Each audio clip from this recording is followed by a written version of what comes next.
Bonsoir, bonjour. Enfin, on reçoit Christian Bernard aujourd'hui, directeur du MAMCO à Genève, musée d'art contemporain. Moderne et contemporain. Moderne et contemporain. Pourquoi alors moderne et contemporain? Moi, je dois dire que j'ai un rapport à ce musée à travers la question du temps, à travers le côté initial avec Parmigiani. Et au fond, je n'ai pas cessé de le lire par rapport à une interrogation toujours renouvelée sur la répétition, la transformation, le changement, le temps. Et voilà, donc contemporain, c'est l'inactuel, disait Agamben, enfin, en citant tout le monde, parce que c'est Barthes qui dit ça, c'est Nietzsche, mais... Donc moderne et contemporain. C'est un nom imposé. Pendant 20 ans, une association militait pour la création d'un musée d'art moderne, parce qu'en fait, c'est l'appellation qui prédominait. Quand j'ai pris en charge ce projet et que j'ai commencé à le porter, j'ai proposé d'appeler ce futur musée « Musée d'art contemporain et moderne ». Et la ville n'a pas voulu me suivre dans cette appellation étrange à ses yeux, et donc on l'appelle classiquement Musée d'art moderne et contemporain. C'est pourquoi je me suis empressé d'en faire un nom commun ou un nom propre, MAMCO, pour oublier ces appellations. Mais contemporain et moderne signifiait quelque chose pour moi.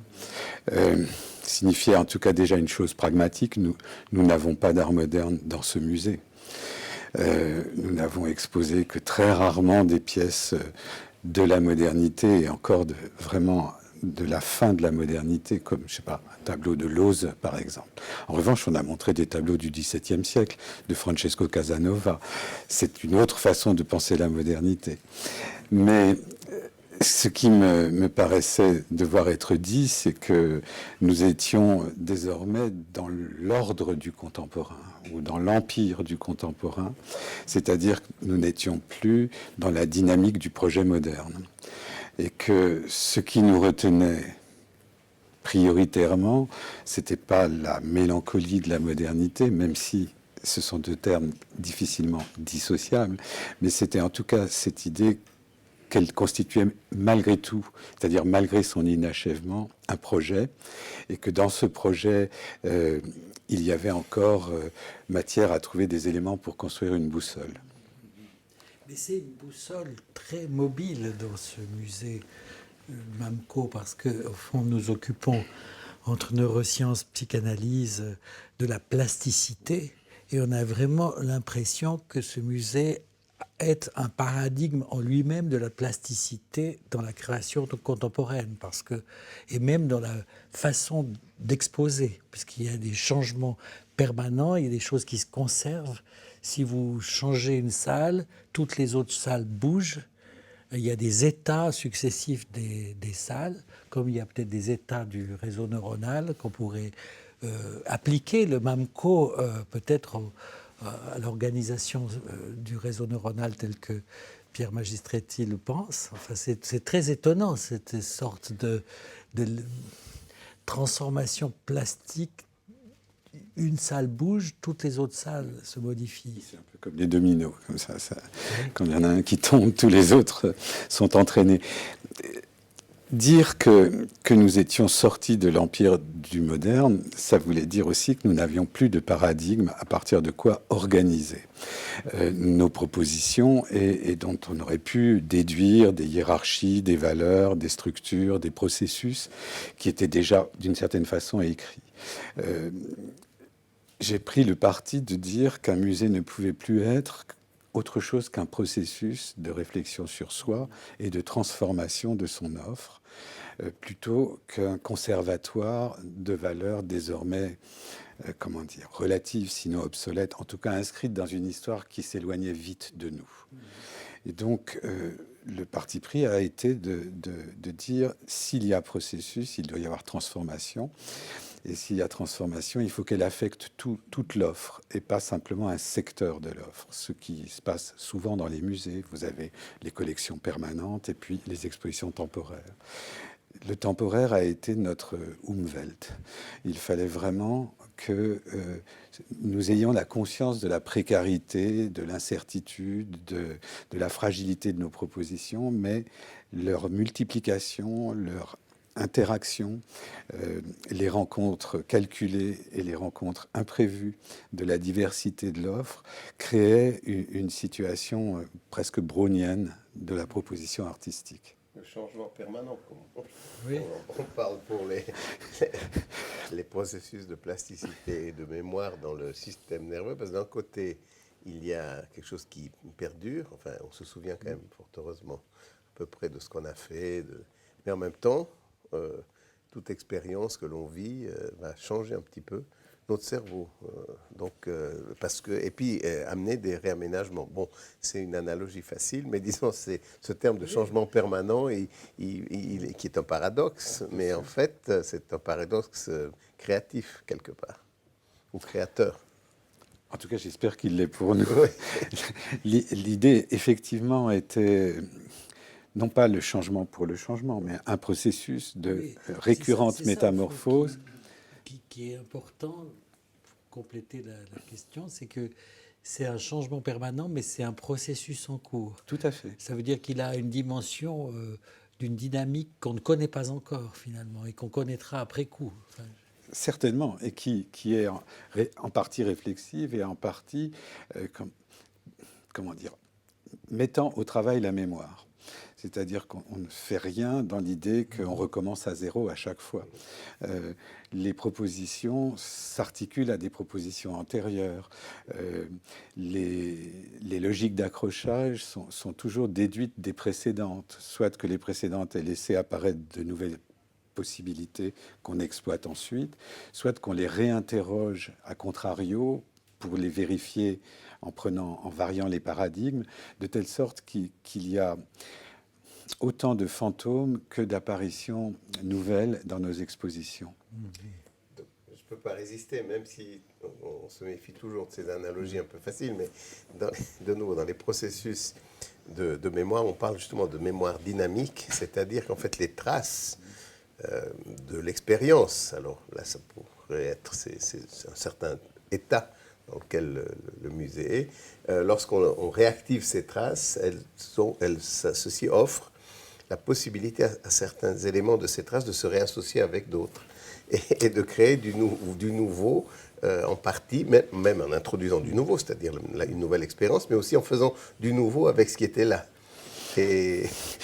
Méfions-nous de l'analogie, mais j'entends très bien ce que vous dites. En tout cas, je peux l'appliquer à ce que nous faisons ou le transposer. Parce que, par exemple, une des règles a été de ne jamais présenter deux fois la même œuvre dans le même contexte. Le contexte étant coextensif à sa signification, et en tout cas contribuant à orienter le regard qu'on porte sur elle.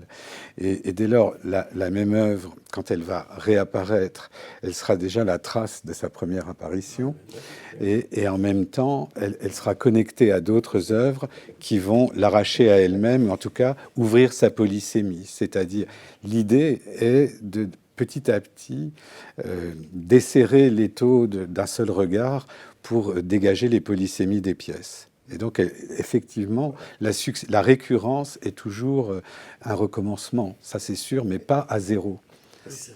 Non, je disais, cette polysémie veut bien dire que chaque élément, en fait, selon lequel, selon comment il est associé avec d'autres, donne une nouvelle message. Tout à fait.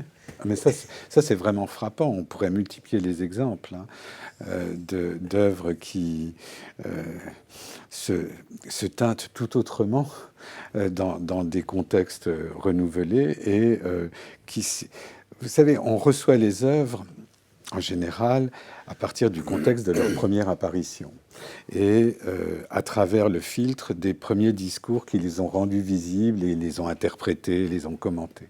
Et ça constitue une sorte d'entité préhistorique, c'est-à-dire que c'est pas encore l'histoire, c'est juste l'émergence comme ça sous les radars de l'activité artistique.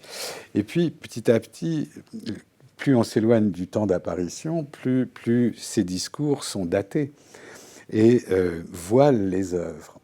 c'est-à-dire qu'ils les datent à leur tour. Mais si on change le contexte, on les dévoile à nouveau, on les redonne à une autre opérativité. Oui, mais présente aussi. Voilà, c'est-à-dire qu'il y a un Exactement. double rapport, au fond, à la fois temporel et spatial, parce que suivant où elles sont placées, elles sont dans un rapport de continuité, de contiguïté avec d'autres œuvres qui modifient finalement leur place et le discours qu'elles portent. Et puis, c'est aussi un travail sur le temps, c'est-à-dire qu'il y a la mémoire de la place où elle se trouvait, ou bien de la trace qu'elle a laissée, et qu'une autre œuvre s'associe finalement à la disparition, à l'apparition de... Elles apparaissent, elles disparaissent, quoi, dans le temps. Donc c'est à la fois spatial et temporel. Certainement. Je dis toujours que la vraie collection du musée, c'est l'ensemble des souvenirs qu'en emportent les visiteurs et qu'ils réactivent dans leur conversation, c'est-à-dire avec eux-mêmes ou avec leurs proches. Et parce que c'est ça, la vraie collection. C'est tout ce que les esprits en ont fait, en ont associé, en ont construit, et la manière dont ils les ont regardés, qui ne se superpose jamais. Il y a autant d'expositions que de visiteurs. Mais quand on fait revenir les choses en scène, quand on remet en scène les œuvres, on réactive cette mémoire, sinon commune, en tout cas diffuse dans la cité des regardeurs. Et cette réactivation construit doucement du commun, mais n'atténue pas le singulier, parce qu'elle introduit aussi des différences. Et pour moi, plus une œuvre est récurrente, plus elle s'enrichit. Ce qui ne veut pas dire que certaines œuvres ne s'usent pas non plus. Ça peut aussi être le cas. Il faut ensuite leur donner du temps dans la pénombre des réserves pour qu'elles se rechargent. Les œuvres s'associent, se réassocient avec d'autres œuvres et créent un autre musée. Exactement. Qui est en état de plasticité permanente, enfin de modification. On pourrait dire que c'est un musée flottant. C'est un musée comme plastique. Comme on dirait que c'est un musée plastique. Voilà, mais j'aime bien ce mot, mais vous savez, les arts plastiques, c'est un peu notre histoire. Mais c'est vrai, il y a en tout cas cette idée que le lieu nous permettait cette plasticité aussi. Il faut remarquer que ça dépend, évidemment, les arts plastiques, tout à fait. C'est l'histoire de la forme. Mais pour nous, la plasticité, c'est plutôt une théorie du temps, quoi. Exactement. Tout à fait. De la forme.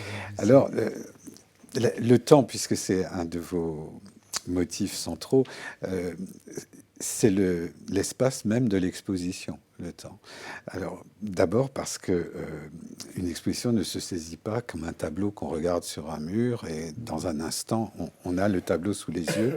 Il y a tout le temps du regard qu'on porte et qui le décompose, l'articule, le réfléchit. Mais une exposition, c'est toujours un instant donné. Et on commence à la visiter, puis à un autre instant donné, on la quitte. Mais si on la quitte physiquement, on ne la quitte pas pour autant, tout entière. Elle va nous hanter, nous habiter. Ça appartient au temps de l'exposition. Je ne parle que du spectateur, là. Et ce temps dans lequel, au cours duquel le spectateur parcourt l'exposition, il est très variable selon les spectateurs. Il y a des spectateurs qui visitent le musée en 20 minutes et d'autres en 3 heures. Ou une exposition du 4e étage, j'en ai vu 3 minutes montre en main et d'autres 1h30. Donc déjà la temporalité, la durée de la visite est très variable. Mais l'usage du temps est aussi très variable. Il y a une vingtaine d'années, des sociologues avaient constaté qu'on ne consacrait, et c'est terriblement vrai, pas plus de 7 secondes à une œuvre d'art dans un musée. Mais c'est en moyenne. Ça veut dire que pour quelques œuvres qu'on regarde pendant 30 secondes, on regarde la plupart d'entre elles pendant 2 ou 3 secondes. Et donc le temps du regard est déjà un temps extraordinairement différencié. Et puis surtout, la visite d'une exposition, c'est un déplacement dans l'espace, évidemment, et on se rapproche des œuvres, on s'en éloigne, on passe son chemin sans s'arrêter, on ralentit, on accélère. Il y a toute une chorégraphie de la visite qui varie d'un corps à l'autre, d'un imaginaire à l'autre. Et puis, il y a les corrélations qu'on établit entre les pièces. Une exposition propose une syntaxe, mais elle ne fait que la proposer. les expos, c'est un peu des palindromes. On peut les lire dans les deux sens. La plupart des visiteurs ne lisent pas dans l'ordre où j'ai mis les choses. Je suis très fâché. Non, je suis obligé de tenir compte de ça. Mais effectivement, c'est comme si vous donniez les rushs d'un film et puis vous avez beau les préparer en différents tas, chaque visiteur va faire son propre montage. Et là encore, le temps du montage est très variable. Et surtout avec les objets embarrassants que sont les objets de l'art contemporain, dont on n'est jamais sûr exactement qu'il s'agit d'objets proposés au nom de l'art ou peut-être d'un accident de parcours ou d'un malentendu. Et on ne sait pas toujours où donner de la tête. On ne sait pas toujours quoi regarder, quelle focale adopter. Et, bien sûr. Et donc, il y a toute une, comment dire, toute une esthétique de l'embarras, de l'indécision. De l'embarras, de l'indécision, moi je dirais de la contingence. Oui. Parce que c'est des œuvres qui, contrairement, peut-être dans toute œuvre, il y a une dimension de la contingence, mais là, dans l'art contemporain, c'est très présent. On le perçoit plus que dans d'autres. Oui, oui, c'est le côté est indécidable, imprédictible, il y a un effet de surprise autant que d'énigme, quoi, finalement. Certes, parce que les codes sont beaucoup plus nombreux. Au XIXe siècle, les codes étaient moins nombreux qu'aujourd'hui. Donc on peut travailler avec des batteries de codes très variables.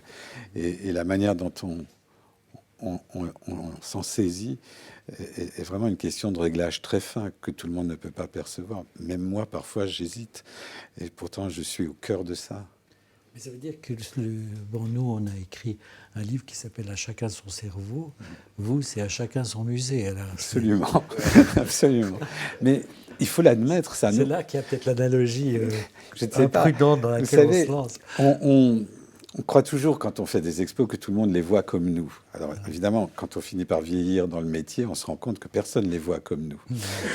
Et qu'il faut admettre que ce qui nous est commun, c'est justement la singularité de nos regards et de nos appropriations. Absolument.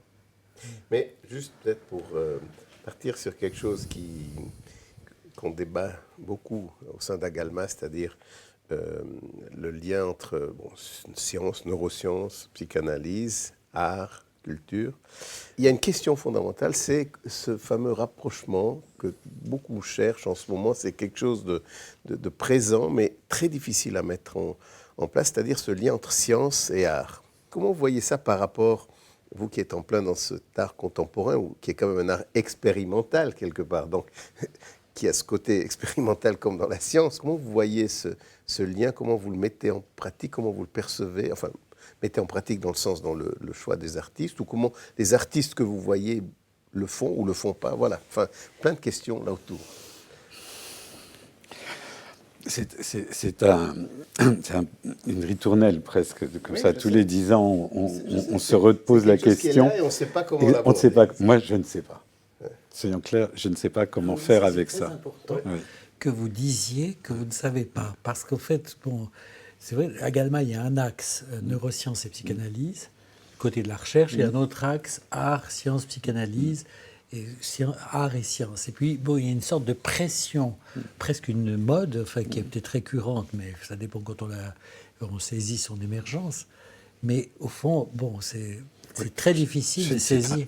Hein? Je peux donner quelques éléments, mais pour moi, les sciences, c'est beaucoup plus embarrassant que l'art. Et je n'ai jamais eu connaissance d'une corrélation productive, en tout cas pour l'art. Ce qui ne veut pas dire qu'il n'y a pas des artistes qui s'intéressent à la science en général, à des sciences en particulier, aux sciences biologiques, aux sciences neurologiques. Du point de vue artistique, je n'ai pas le sentiment que ça ait donné quelque chose de pertinent. En tout cas, je n'aurai aucun exemple à vous citer.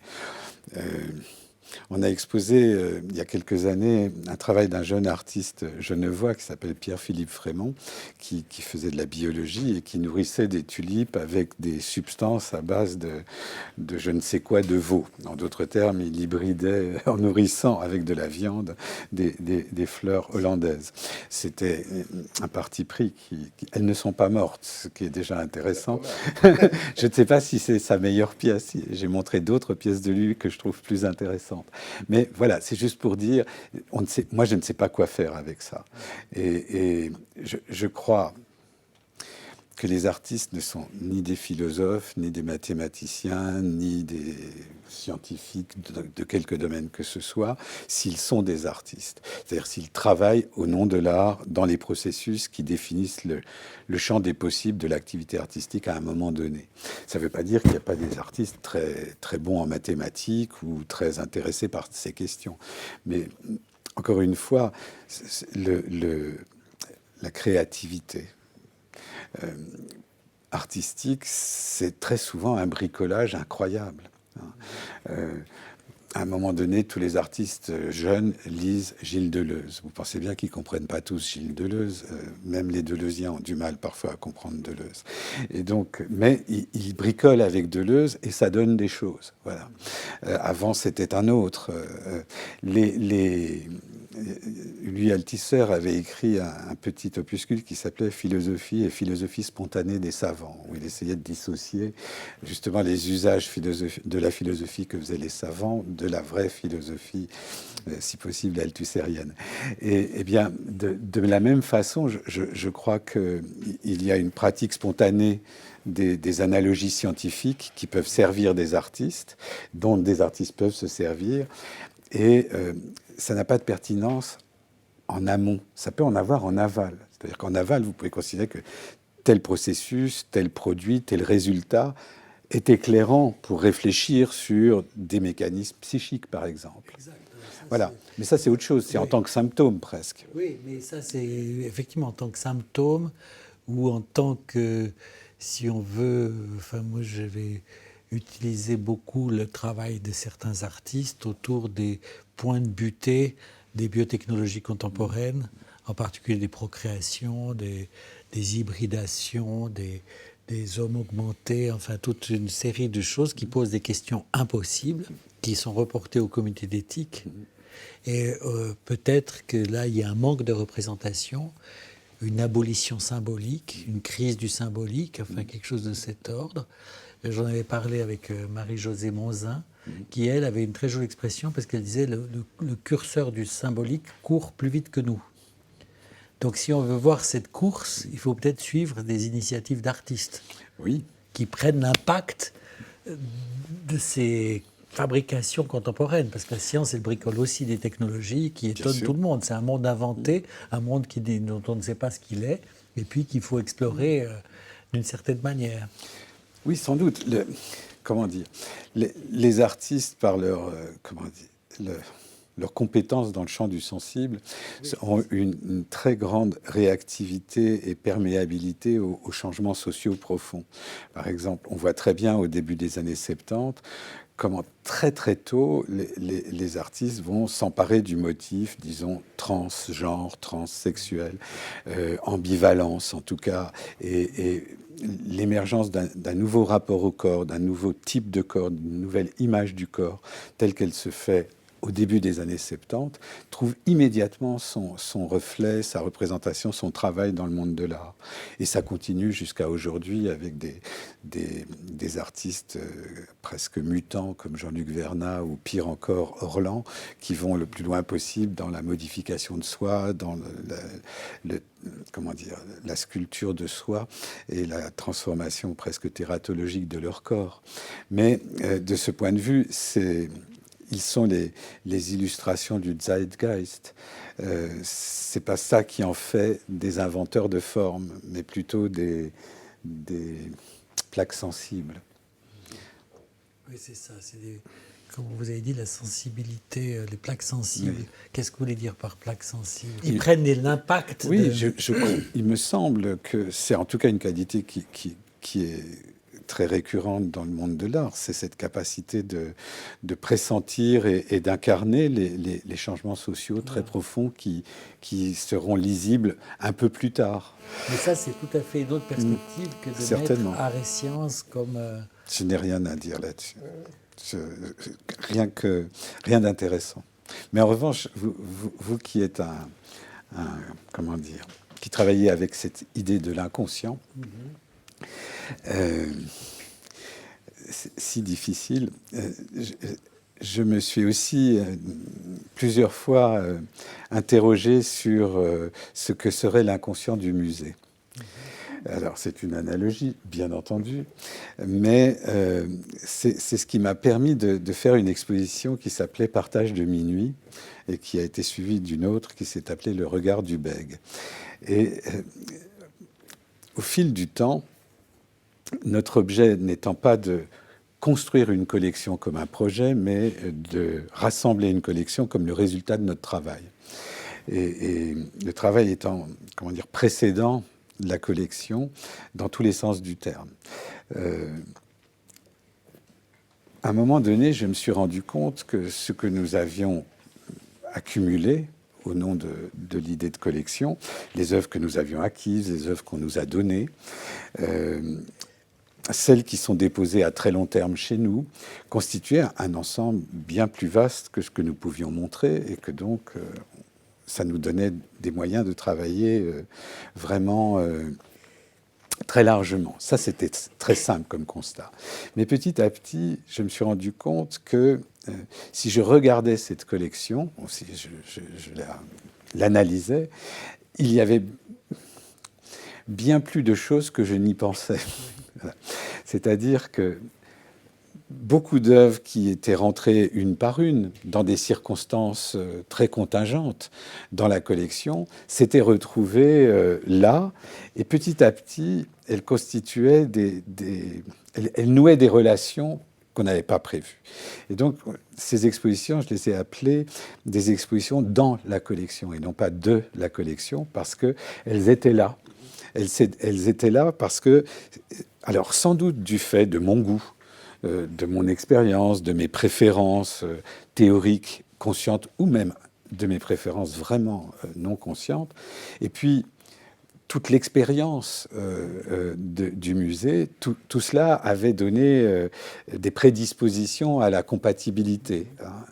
Mais malgré tout, je me disais, au fond, la collection, c'est tout ce qu'on refoule, au sens où c'est tout ce qui n'est pas dans le présent de l'exposition et du musée, et où se stratifie petit à petit notre histoire, donc tous nos affects, tous nos hasards, tous nos travaux. Et tout cela forme un ensemble dont l'unité nous excède et qu'on peut faire remonter.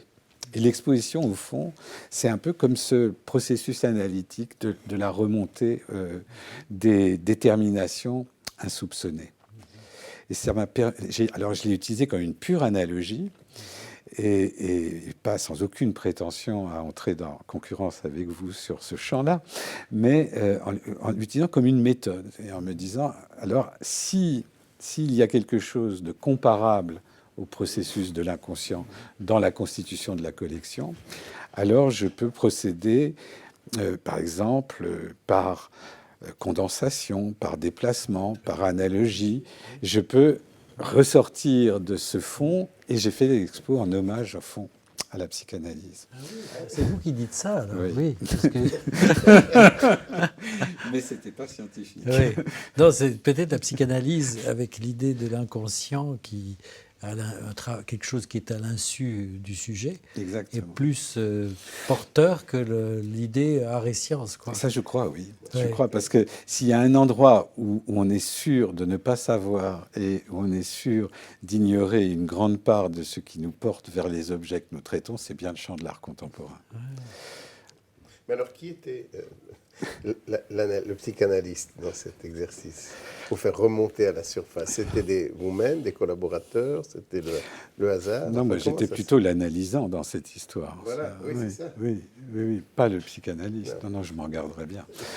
Non, finalement, c'est plus un processus qui met en jeu un inconscient, c'est-à-dire un insu, quelque chose qui dépasse, qui surprend, qui fait retour, qui est refoulé, les associations, refoulé, retour du refoulé. Des affects qu'on reconfigure autrement. Oui, cette dimension de surprise finalement. Oui. Le musée comme lieu de surprise de l'inconscient, quoi. Tout à fait. Et c'est une expérience que font beaucoup de mes collègues et que je fais vraiment très souvent au musée. Vous organisez une salle et puis une autre. Et puis, évidemment, vous avez un peu soin de la liaison entre les deux. Mais il est très fréquent que s'opèrent on va dire, que se créent des nouvelles syntaxes qui n'étaient pas du tout dans votre intention. Et c'est ça aussi qui me paraît vraiment fascinant. Alors ça tient évidemment à la communauté historique des œuvres, ça tient au voisinage des problématiques. Ça tient aussi au fait que les formes sont innombrables, mais elles ne sont pas infinies, et qu'elles ont toujours comme ça des accointances possibles. Mais et ça tient aussi à la fabrication des œuvres, parce que finalement, par exemple, je me souviens que Daniel Arras, dans sa lecture par exemple, même du Quattrocento, utilisait beaucoup la méthode du travail du rêve chez Freud, en faisant de la condensation et du déplacement une possible lecture des œuvres. Et là, vous l'avez, condensation et déplacement, au travail, à la fois dans les œuvres présentées, mais qui sont surtout souvent, et dans l'exposition même, oui. qui révèlent au fond la part insu de l'œuvre. Il me semble, en tout cas je l'espère, en tout cas parfois. Oui. Mais c'est le règne de l'analogie. Mais l'analogie, c'est une méthode extraordinaire. Oui. Et je trouve très productive, et esthétiquement, et aussi sémantiquement. Parce que des œuvres dont j'avais jamais pensé qu'elles pouvaient être regardées ensemble et nous amener à mieux les comprendre ou mieux comprendre leurs enjeux, se sont retrouvées dans cette situation grâce à des glissements analogiques.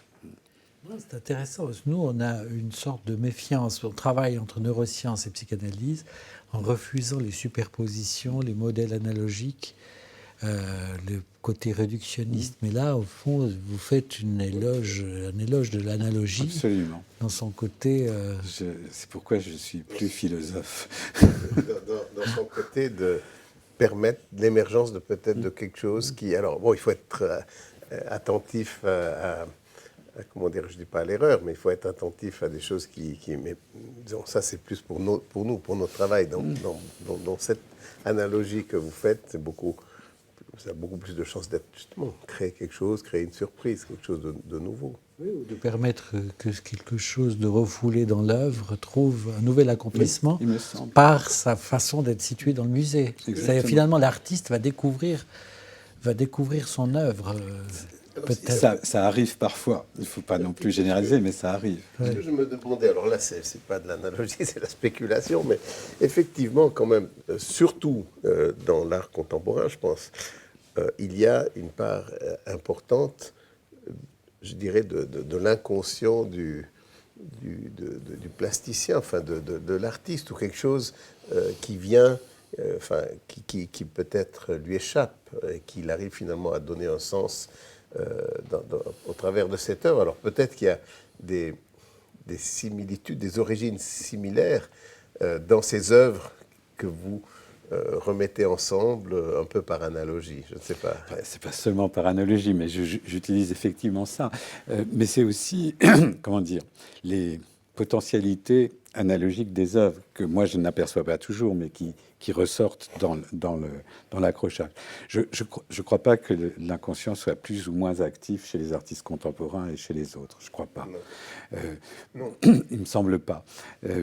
Même y compris, alors pour prendre le moment moderne des artistes qui faisaient profession d'être à l'écoute de l'inconscient comme les surréalistes, hein, je crois sincèrement que ce sont des fictions intéressantes, mais vraiment des fictions.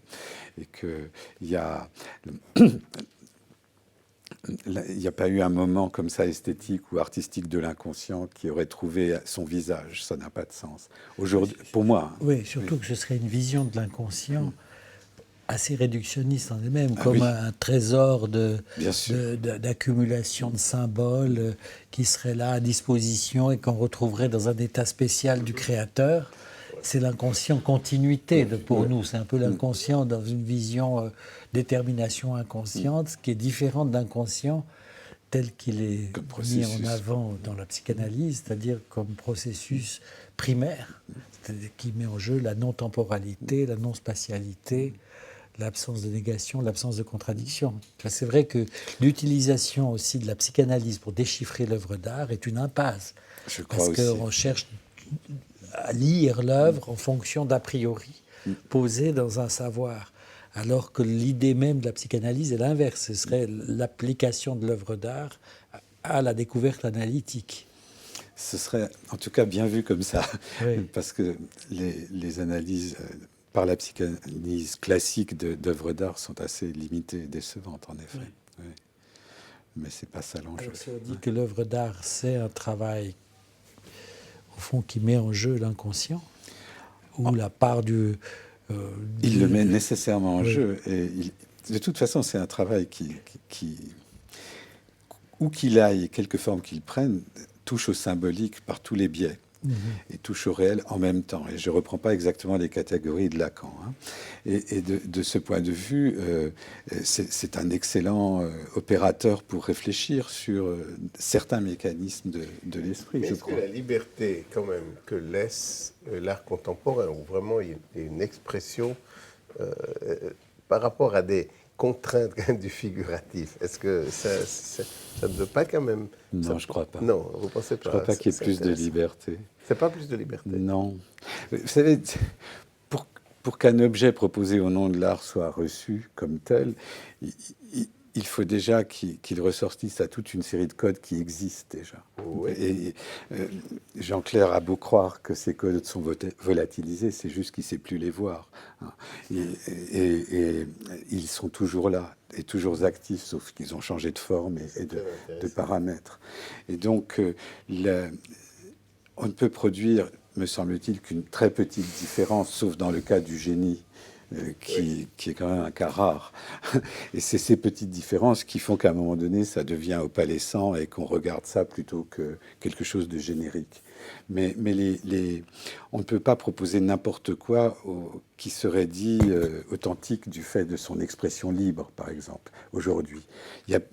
Les marges de manœuvre sont extrêmement Oui, faibles. on pourrait même dire l'inverse, que c'est la part de contrainte. C'est-à-dire que si on se dit que peut-être le point commun qu'on pourrait trouver entre art, psychanalyse et science, c'est la relation à quelque chose qui échappe, qui nous est soustrait. Une relation, alors bon, à l'inconnu, à l'inconnaissable, si on mettait en sens lacanien, au réel. C'est de différents abords du réel. L'artiste en a un, le scientifique en a un autre, le psychanalyste en a un. C'est-à-dire cette part qui résiste. Et peut-être c'est cette part qui résiste de la réalité même de l'objet tel qu'il a été bricolé, construit. C'est ça qui opère. Je crois en effet, il me semble, dans cette optique, si on cherche à les regarder les trois d'un peu plus loin, ils travaillent dans un champ extraordinairement mouvant et leur problème, c'est de déplacer le paradigme. Leur problème, c'est d'avoir une vision dynamique de leur objet, de ne jamais le circonscrire. Un artiste qui sait ce qu'il doit faire est mort. En même temps, il sait qu'il a à faire. Et pour ça, il doit déplacer suffisamment les données qui définissent l'œuvre d'art à l'instant où il propose, pour que sa proposition, à la fois, soit issue de cette matrice et en même temps la fêle, la brise, la déplace. Voilà. C'est plus le réel qui opère. Oui. Le réel au sens de Lacan, enfin quelque chose de l'impossible, que l'inconscient finalement. J'ai l'impression. Oui. L'inconscient, c'est une ressource énergétique. Mais c'est pas ça qui opère. Oui. Pour moi. Hein. Ce qui opère, c'est qu'il y a une part de tout ça qui échappe au sein même du processus de sa création. Sans aucun doute. Personne ne sait exactement ce qu'il fait. C'est pour moi un tressage d'intuition difficile à discerner. Oui. Donc un artiste qui sait ce qu'il fait... C'est inquiétant. Mais ça ne veut pas dire qu'ils ne savent pas beaucoup de choses de ce qu'ils font. Mais il y a une part irréductible. Pourquoi ça plutôt qu'autre chose? C'est très part compliqué. Irréductible, inatteignable, oui, enfin, je pense. Oui. Impensable, impossible. C'est ce qui fait la marque même de l'artiste que vous considérez. À un moment donné, c'est ce noyau irréductible qui va faire qu'il existe comme Mais tel. dites-moi, si on reprend le temps, qu'est-ce qui fait, par exemple, bon, j'avais aussi entendu Marina Abramovic qui disait qu'on ne s'arrêtait pas plus de, je ne sais plus combien, de 30 secondes devant la Joconde, qui attire des foules entières, qui se déplacent à travers le monde, et qui c'est même plus court, je crois. Oui, c'est très court, mais bon. Oui. Alors, c'est très, très court. Mais alors, ce point, parce qu'on peut dire, bon, ben voilà, on ne s'arrête pas, on est complètement dans une consommation, mais qu'est-ce qui repousserait dans l'œuvre, quoi, finalement, qui ferait que quelqu'un ne peut pas rester plus que ça, même devant le tableau le plus célèbre de l'histoire de la Renaissance? Oui, à propos de ce tableau, il est devenu le plus célèbre tardivement, puisque c'est après son vol, dans les années 10, qu'il est vraiment devenu célèbre. Et dans les semaines qui ont suivi le vol de la Joconde, il y avait plus de visiteurs pour voir le clou où elle était accrochée que pour voir la Joconde précédemment. C'est vrai. Et donc, quand on regarde la Joconde, on a tous fait cette expérience, puisqu'on est tous allés la voir. On s'est regardé nous-mêmes regardant la Joconde, essayant de la regarder entre les visages des gens qui étaient devant nous, mais on ne regarde plus la Joconde.